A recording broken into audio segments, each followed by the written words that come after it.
You're back in the hospital, and did they start to examine you? And if so, what happened after that, if you recall? Or do you recall much after you were sedated would be a better question. No, but I do remember being in the PICU. All right. And was there anything else that you recall? Was it just one nurse coming in and out, or were there more people there? In the PICU, you mean? Yes. Yeah, I remember, well, because I couldn't walk or anything, I had to have help using the bathroom.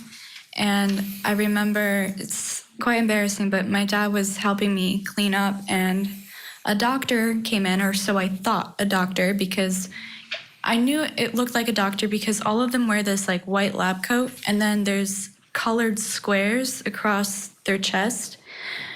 Usually there's like a name embroidered in, but I didn't see that on her. So I assumed she was a doctor. She came in very briefly, and it was awkward because here I am, you know, naked from the bottom down after using the restroom, and she's asking my dad questions, and then she left the room. And did you subsequently find out who that was? Later, I found out it was Sally Smith. Did anyone from the hospital differentiate Sally Smith from any of the other doctors that you were seeing that day? Absolutely not. Did Dr. Smith explain her role in any way? Never. And did she question your dad, and I don't know about you, but did she question you or your dad about symptoms and history? Objection to leading, Your Honor. Overruled. No, I do not recall that.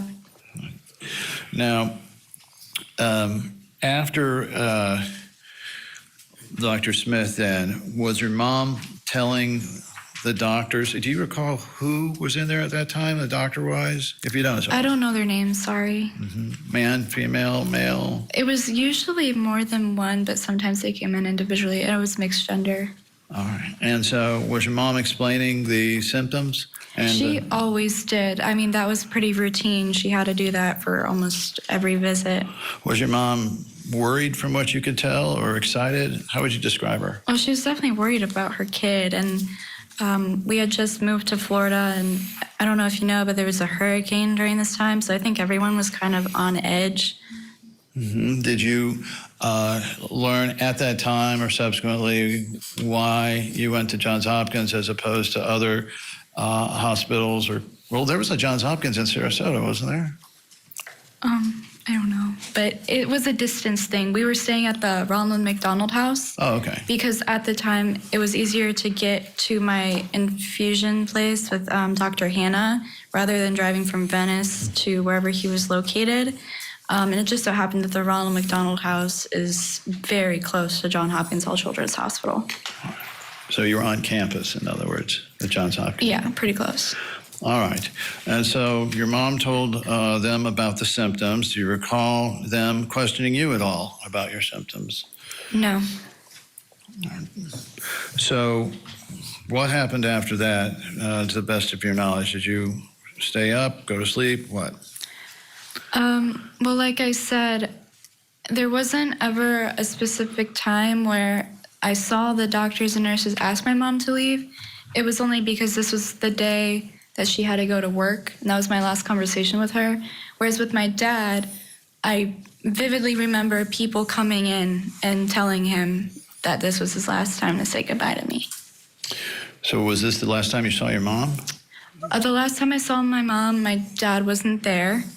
I was laying in the bed. This was while you're in your room. Did you go? Still in the PICU. Still in the PICU? Still in the PICU, yes. So this is pretty close to when you checked in? Yes. Got admitted? Yes. I know I was still in the PICU.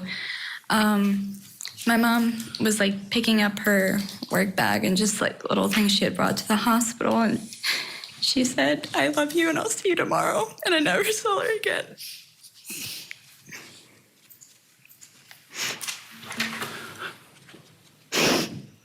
Need some water? Yeah.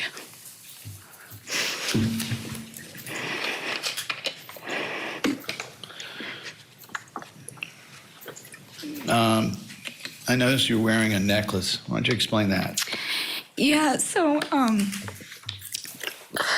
December 10th was my birthday, I turned 11, and I was unfortunately still in the hospital at the time. And the hospital has this program where they collect funds for children who are still in the hospital on their birthday. I was given $20 to spend. And I remember the social worker came in, and she asked me what I'd like to buy. I bought a Nerf gun for my brother. I bought my mom a necklace, and then I bought my dad his favorite bag of mints because I didn't have a lot of money left over. But then my Aunt Wendy bought him this little glass Christmas tree, and we just said it was from me. But I bought my mom this very specific necklace that says, "I love you to the moon and back." It's just like she always said that to me. And then I found out later that she wore it every single day. And when she was found in the garage, she was still wearing it. And I have it on my neck right now. Have some water. Sorry. We'll get through it.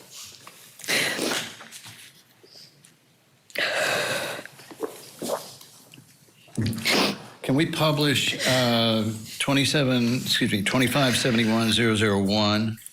We're going to switch for a second there, Monty, and ask you about obvious symptoms at the time of your admission. Now, the record reflects it.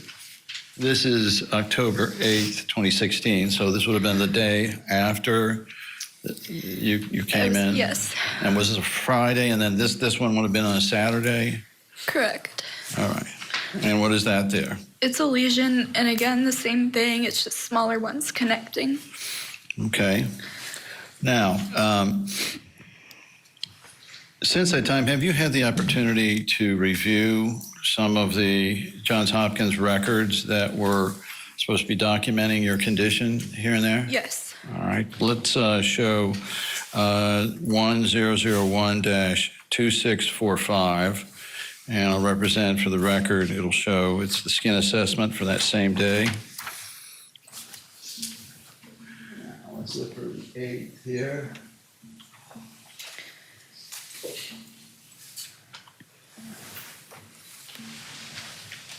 All right, so that's got one circular red scab and one circular pink. Yes.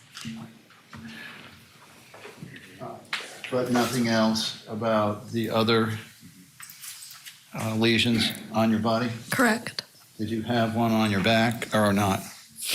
I had one on my back, but I also had them in other areas, which they failed to document. All right.